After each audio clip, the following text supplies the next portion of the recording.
नमस्कार। प्रस्तुत है एक नया व्यंग।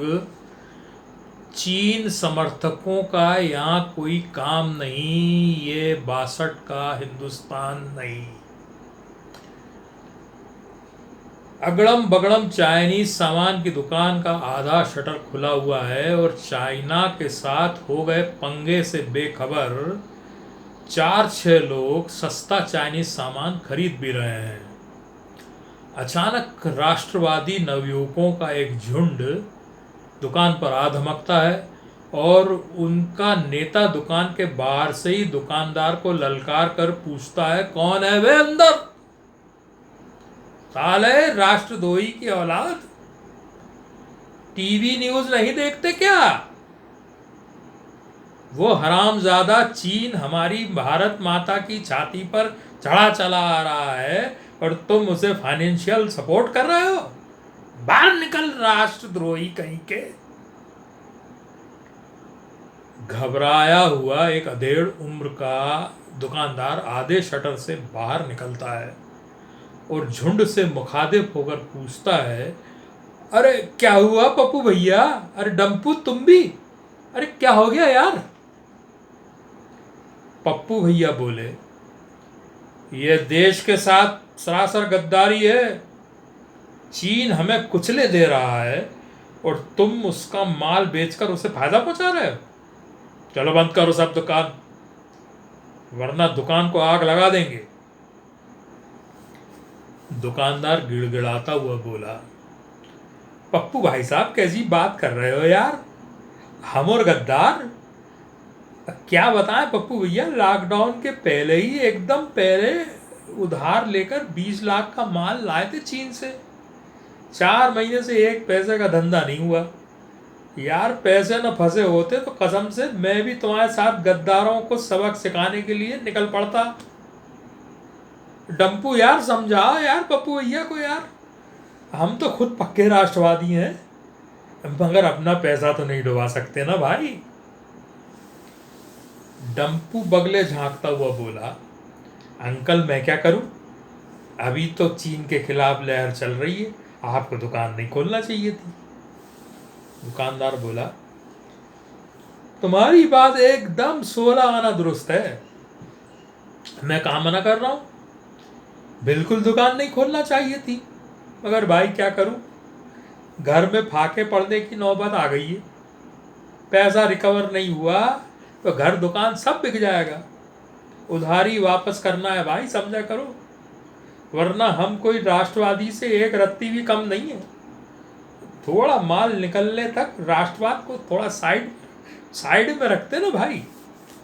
तुम्हारा सब खर्चा पानी में दे दूंगा पक्का, बस थोड़ा माल बेच ले दो, और नहीं तो मैं पटियों पे आ जाऊंगा यार।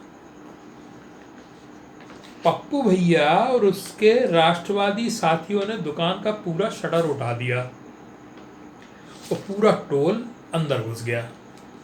अंदर सामान खरीद रहे लोगों को हड़काते हुए पप्पू भैया बोले, क्या मैं चीन के पिट्ठू हूँ?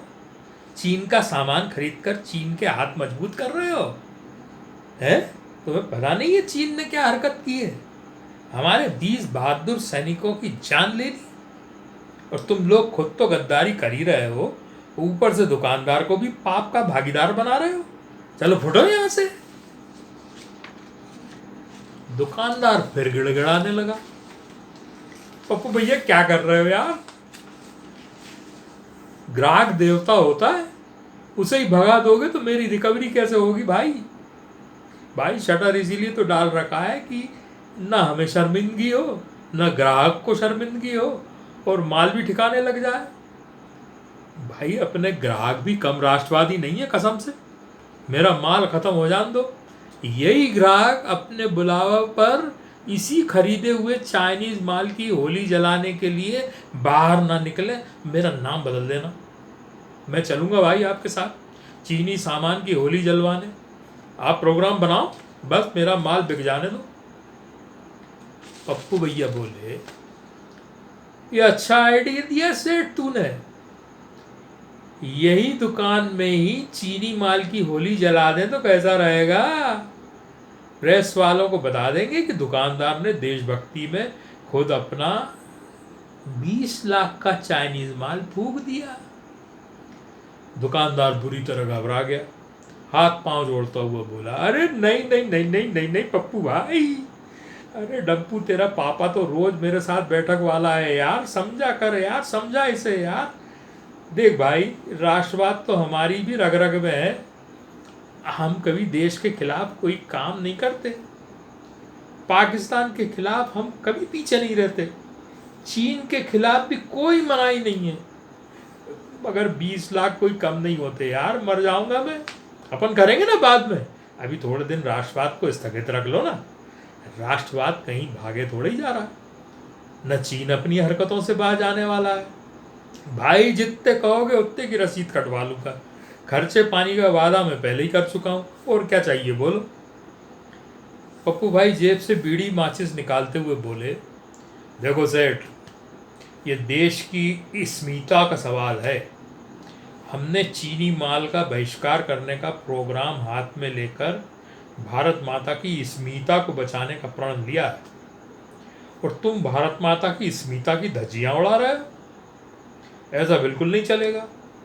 फिर धीरे से दुकानदार के कान में फुसफुसाते हुए बोले, एक बात सुनो, 20 लाख का माल है, 40 लाख तो बनाओगे ही, 50-50 कर लेते हैं। दुकानदार ने, जिसने पप्पू भैया को बीड़ी माचिस निकालते देखकर पानी की कुप्पी हाथ में ले ली थी, पप्पू भैया के चरणों में लोट लगा दी। वह एक कुशल अभिनेता की तरह रोने की एक्टिंग करते हुए बोला, क्या आप बोल रहे हो पप्पू भैया, दोगुना, 20 का 40?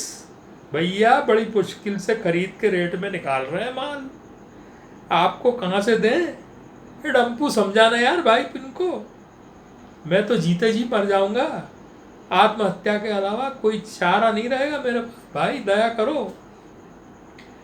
पप्पू भाई अपने सपाट चेहरे को और सपाट करते हुए बोले, राष्ट्रद्रोहियों के साथ कोई दया नहीं, गद्दारों के साथ कोई मरोबत नहीं, चीन समर्थकों का यहाँ कोई काम नहीं, ये 62 का हिंदुस्तान नहीं।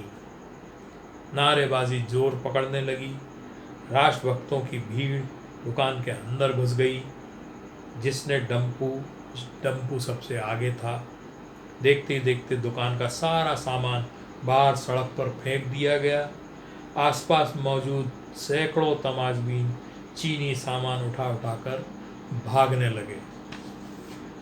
धन्यवाद।